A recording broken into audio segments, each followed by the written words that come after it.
welcome again to Stronger, and we continue with really the principles that you need to be standing strong in the middle of the indoctrination of what this world brings to us in lies against truth, etc. Yeah. And so we're going to carry on today.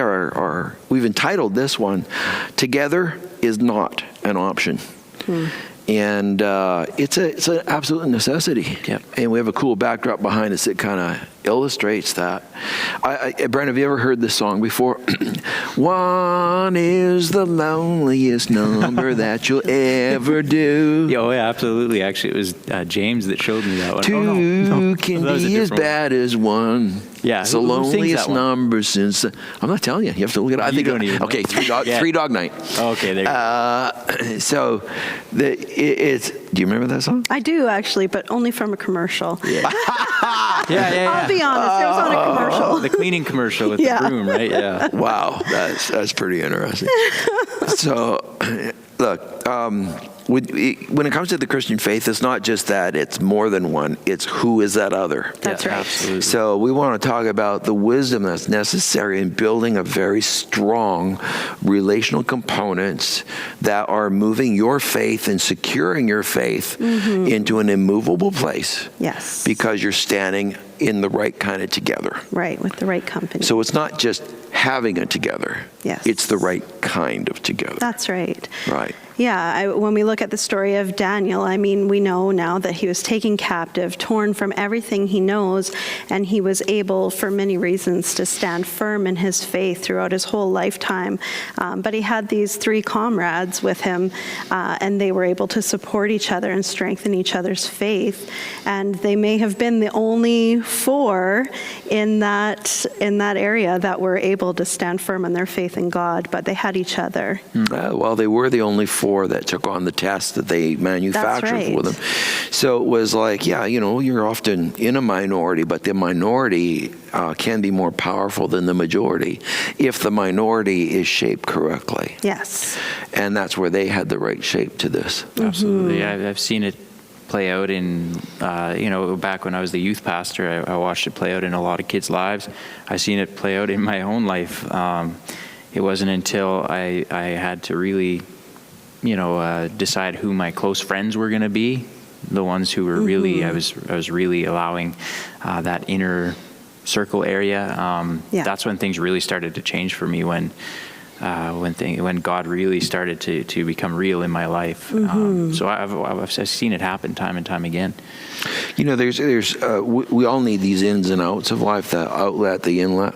Yeah. And so what we tend to do, I think, as Christians, is not be strategic. Yes. Right. We don't think through our relational world from a basis of our faith. We only think through from a personality basis. I like that person, so yeah. Yeah. Yeah, and those are, please keep those relationships, but may they not be the three guys you got to stand with in the middle of the fire. Yes. So there's just got to be this strategic building that you understand that the Christian faith is a relational faith. Yeah. It's a together faith, and in fact called a body, so it's more than just an optional together. It's actually a necessary together. Absolutely. And so he's laying out these truths all through the Bible that really illustrate it and teach it. Right. That says you got to be really wise in this area, because I can tell you, in fact, I can predict for you where you'll be 10 years from now. Yeah. There's only two pieces of knowledge I need to know. I need to know, one, who you're doing life with. Who are your closest friends? Second, I just need to know what you're reading. Right. So the moment I know those two pieces of information, I can look 10 years down the road and I can say, here's where you'll be. Yeah. Here's where you will be. Because those are the two most powerful shapers. And we're talking about this one now. Yeah, that's right. So I think it's important to note too, as Christians, it's not not just integral that you have other Christian friends, but there's almost like 3 levels sort of that you need. And I think it's important to talk about that. You're going to have probably more in this category than any other, but Christian friends who are maybe not quite as mature as you are in your walk with God and in their walk with God.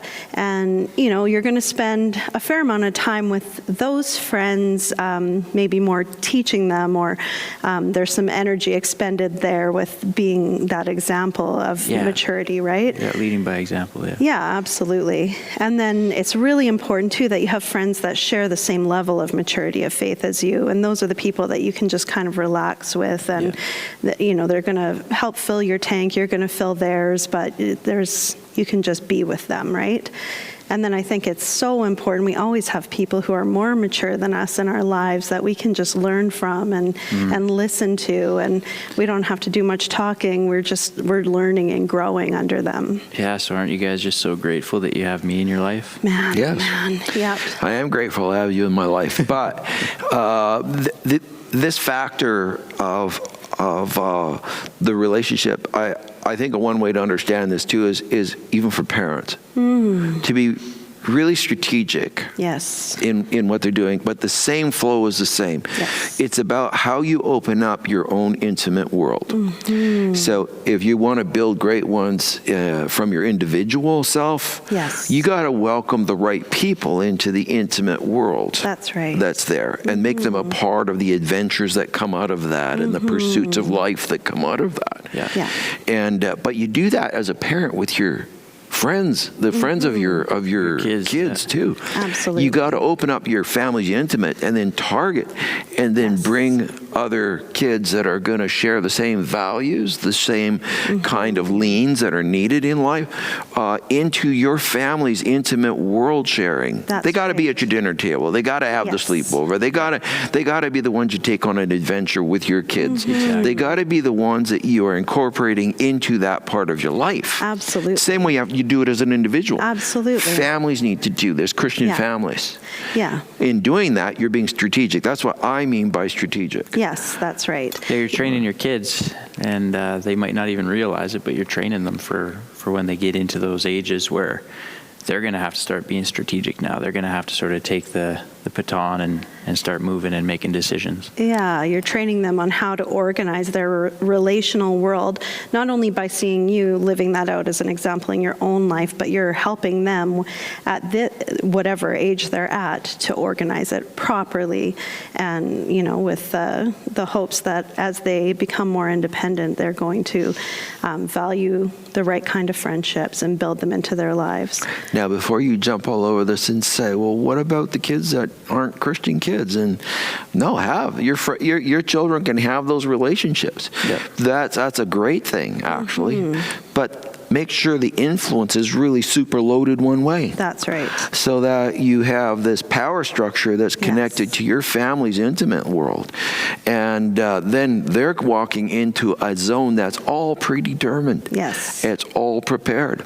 And out of that, your child's adventure life, your family's adventure life becomes an anchor for these kids that even don't know Christ, and a great attraction. Yes. If you don't have the flow coming into your family intimate life for your kids, then they're going to find it in others. That's right. And by the way, in your life too, this is really critical. Like you need to have a lot of unbelievers as friends, and have friendliness with them. Yes. But that can't be the ones that are in the intimate center of your life, because frankly, your intimate center is God and you. That's right. Starts there. And that's where you have to have others that we all have the same starting point. Yep. That's right. God. Yeah. Yeah, when you don't, there is conflict there. There should be conflict there. So that's where the non-Christian friends, the influence needs to be moving in the right direction. You have to be in a position with them where you can influence them towards Christ rather than them influencing you away from your relationship with God. Exactly. One of the things I think gets missed on this is how powerful the family intimate zone can be. And if your kids grow up sharing that with other kids that are Christian kids, and then kids that aren't, but they're coming in and their lives are being influenced, they're getting the whole purpose structure of God. illustrated to them, and because you're being wise in building this out. And then as they do, Brent, you brought up, as they get older, they're going to be constructing their own zones. Yeah. Well, as they do that, they understand that flow. To them, that's a natural flow. Exactly. Yeah. It'll be sort of it'll just happen. Because It's going to happen. Yeah. Have over other Christian families. Yes. Let them see you visit around the table with other Christian parents and people. And that God is central without apology. And even while you're out doing all of the great adventures of life, let them observe those things. Yes. And you're gonna find that they'll be much stronger as they get older in doing this. Absolutely. And I think it's important to note, like, this doesn't just happen to you.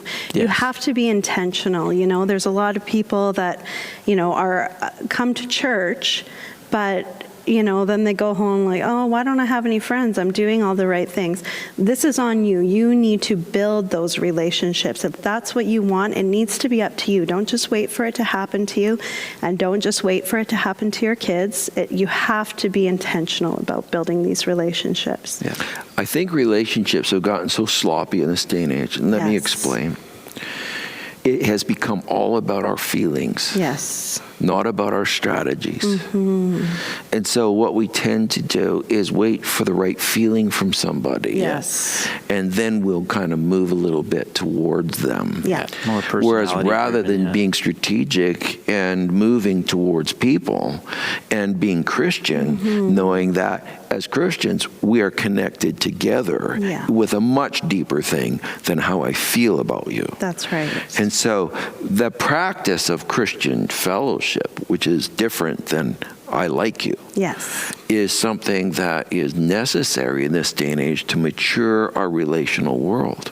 Absolutely. Too many are sitting back and they're not building this kind of world, and then their faith is weak. Yes. And you become movable because you don't have Shadrach, Meshach, and Abednego with you. Exactly. And in the challenges that come. Yeah, I can think back through my teenage years, and I had spent some years away from my relationship with God. And when I think back on the times when I was closest to Him, it was exactly, I had those strong friendships with fellow believers, was connected to my youth group, and, you know, was digging into that. And those are my happiest memories of my teenagerhood, and those are the times when I was absolutely the closest to God. It just works that way. It does.